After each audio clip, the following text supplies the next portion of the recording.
Okay, well, welcome back, everyone. This is Eric Ponsley again from Kearns and West, serving as the facilitator for this BOEM Gulf of Mexico region,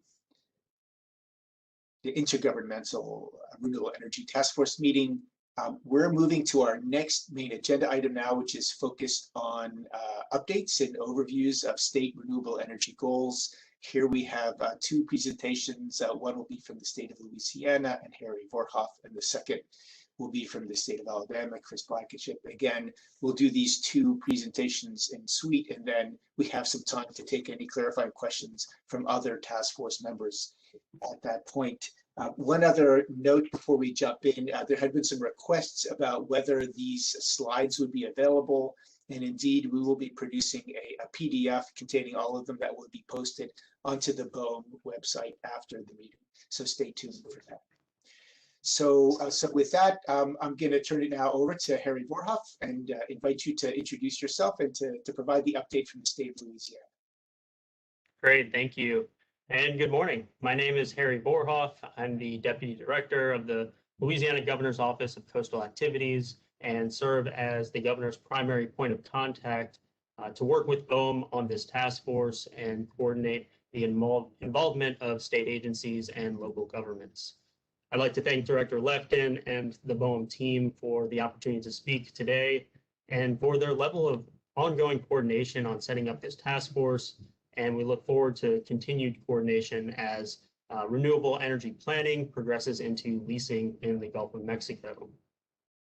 Next slide. Today, I'll be going over some of the ongoing efforts in Louisiana to promote offshore wind development in the Gulf of Mexico that Governor Edwards highlighted earlier. First, I'll provide an overview of the governor's ongoing climate initiative. Next, I'll highlight some of the complementary efforts in Louisiana to reduce greenhouse gas emissions and boost deployment of renewable energy. And lastly, I'll give an overview of the schedule for Louisiana Wind Week, which is indeed next week. Next slide. So last year, Governor Edwards made addressing the root cause of climate change a second-term coastal priority.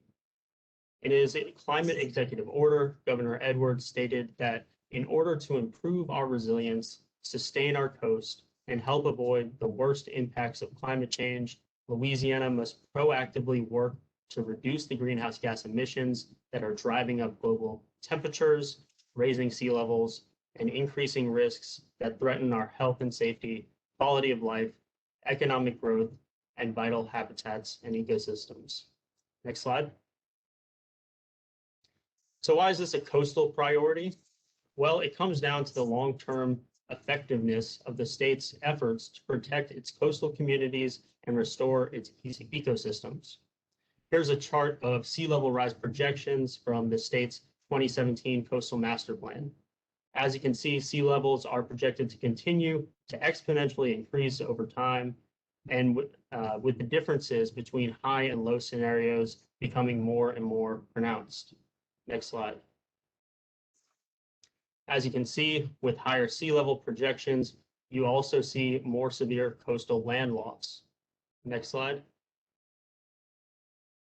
You also see that our coastal communities and governments are expected to face more severe annual flood damages. Next slide. To help show what this looks like on the ground, many of you on this in this meeting will be familiar with the red maps on the left that show land loss, projected land loss, and the multicolored maps on the right that show flood depths in 2064. As you can see, there's a lot more projected land loss and more projected severe flooding in high scenarios. These maps really make plain what is at stake for South Louisiana in the face of climate change. Next slide. So now that we know what's at stake, what is Louisiana's role in addressing the root cause of climate change? Next slide. Well, with respect to energy-related CO2 emissions, Louisiana is a top 5 emitting state in terms of absolute emissions, per capita emissions, and the carbon intensity of the economy, which is a measure of energy-related CO2 over state GDP. So we're certainly a major player in this effort.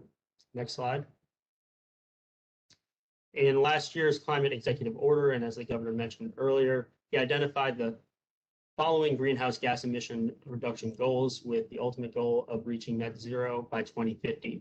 These goals are in line with the Paris Climate Agreement and in staying below 1.5 degrees Celsius warming to avoid the worst impacts of climate change. Next slide. In that executive order, Governor Edwards created a 23-member task force to develop policies, strategies, and incentives designed to achieve the net emissions reduction targets established in the executive order, while improving the health and welfare of the people of Louisiana and advancing Louisiana's economic and energy profile. Next slide. The task force is made up of relevant state agencies, other executive branch authorities like the Louisiana Public Service Commission and Department of Agriculture and Forestry, local and tribal leaders, the U.S. Geological Survey, business and industry leaders, academia, community groups, and environmental groups. The task force is supported by 4 advisory groups focused on providing specific advice related to key disciplines: science, equity, finance, and law. The task force is also supported by committees to provide sector-specific insights on how their greenhouse gas emissions can be reduced.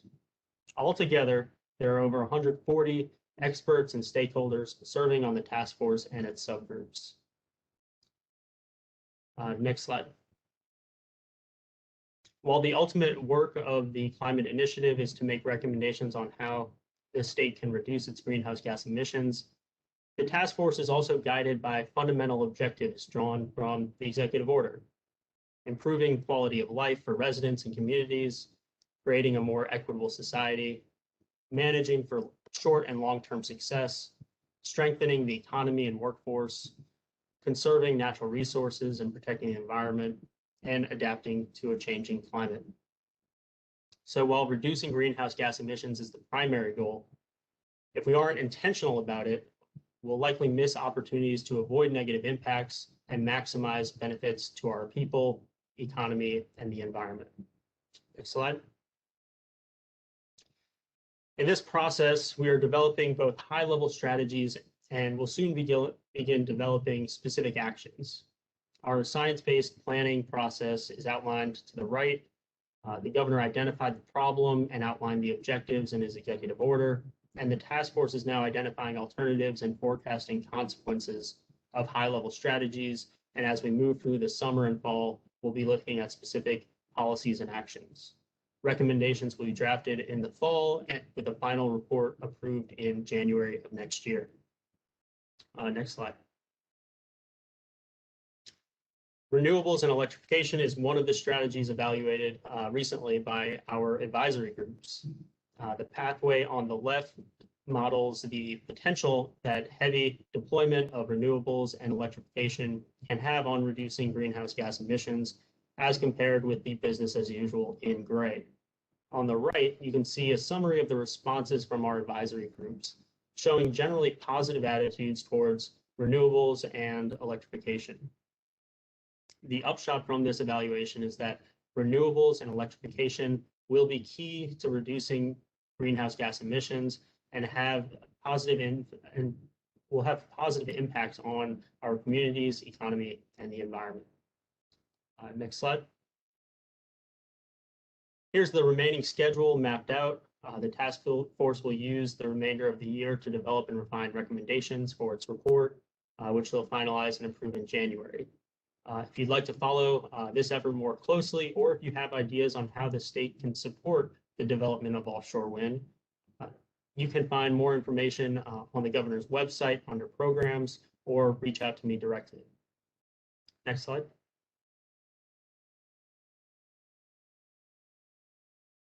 In addition to the ongoing work of the Climate Initiatives Task Force, I want to highlight a couple of efforts that will have an impact on offshore wind development in the Gulf of Mexico. Next slide. So last month, the New Orleans City Council, which regulates Entergy New Orleans, finalized its renewable and clean energy portfolio standard. The standard requires that Entergy New Orleans meets a net zero standard by 2040 and achieve absolute zero carbon emissions by 2050. This is the fastest path to decarbonization in the Gulf South and among the fastest in the nation, as you can see on the chart on the right. The rule prioritizes local and Louisiana-built resources and makes New Orleans one of the larger buyers of renewable power in the Gulf South. The New Orleans City Council is represented on the task force, and so perhaps during Q&A they'd like to elaborate or highlight any points that I may have missed. Next slide. The second effort I want to highlight relates to offshore wind directly. For more than a year now, the coastal team with the state has been coordinating very closely with the Department of Natural Resources and Louisiana Economic Development on offshore wind. While these agencies are represented and active on the Climate Initiatives Task Force, I want to highlight the additional coordination on offshore wind just to highlight how much of a priority it is for this administration. And we each bring something different to the table. For CPRA, it's coordination, consistency, and a potential source of funding for the Coastal Master Plan. For DNR, offshore wind will be folded into the state's ongoing effort to develop a comprehensive energy plan. DNR is also the agency charged with wind energy leasing on state lands and in state waters, as well as overseeing the permitting of activities in the state's coastal zone. Meanwhile, LED stands ready to assist in the development of offshore wind with their nation-leading workforce training program, LED Fast Start, as well as incentives like the Industrial Tax Exemption Program, the Research and Development Tax Credit, and Angel Investor Tax Credit, just to name a few. We'll be diving into these programs and priorities next week during Louisiana Wind Week. Next slide. Which brings me to Louisiana Wind Week. Hosted by the Governor's Office, Wind Week will be a series of 2-hour virtual sessions from 9 a.m. to 11 a.m. Central Time. It'll serve to continue the discussion of offshore wind development in the Gulf of Mexico by bringing stakeholders to the table to identify and discuss opportunities and challenges. Next slide. Here's a schedule of the week's topics, which really build on today's presentations and include some of the same presenters, and will hopefully increase participation in BOEM's process and the currently open RFI. Monday will focus on wind leasing in state and federal waters, as well as discuss state and federal administration priorities. On Tuesday, we'll be discussing potential impacts on aquatic and avian species and their habitats, and how to avoid or minimize those impacts. Wednesday, we will bring together stakeholders who are currently using the Gulf of Mexico and discuss their potential concerns and opportunities that they may see. Thursday, we'll dive into the conversation about connecting offshore wind farms to end users, including transmission planning and power purchase frameworks. And we'll wrap up Friday with 2 roundtable discussions focusing on existing supply chain capacity and experience in Louisiana, and look ahead to opportunities to grow and build on that experience. For more information, you can go to the governor's webpage listed here on the slide, and we hope you can join and participate. And with that, next slide. I know we're taking questions at the end, so I appreciate your time and the opportunity to speak with you all today, and look forward to continuing this discussion. Thank you. Thank you very much, Harry. Appreciate that, and we'll get to questions after we finish one more presentation here